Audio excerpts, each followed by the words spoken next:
Master Jet, tanong tungkol sa refund, no? Ano yung explanation bakit kailangan maghintay sa division bago papasok ang refund sa loan?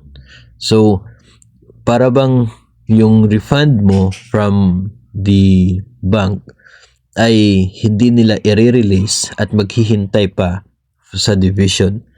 Ang sagot po talaga dyan is wala pong maibigay na refund si bangko kung hindi po mag-submit ng remittance ang division ninyo. Yun po yung sagot dyan. No? Kasi nga, alam mo na you are eligible for a refund kasi nagkaroon ka ng deduction sa sahod on that particular month at yun ay hindi pa dapat mag-deduct. Kaya hihingi ka ng refund from the bank.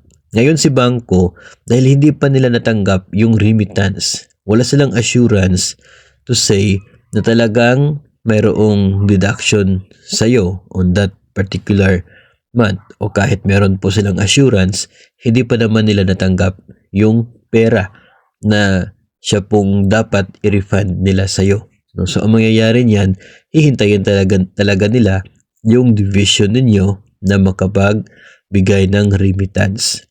Kailangan na i-remit muna yung pera na nakadeduct from your salary para pag ma-remit na, nasa kamay na yan ng bangko.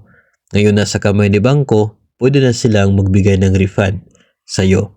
Ibalik sa'yo yung over deduction doon sa inyo pong sahod. So, yun po yung dahilan kung bakit hihintayin pa ni bangko yung division ninyo. Hindi naman po yan magbibigay, di ba? Ika nga, hindi mo maibigay kung anong wala sa'yo. So, wala sa kanila yung pera mo na kinaltas from your salary.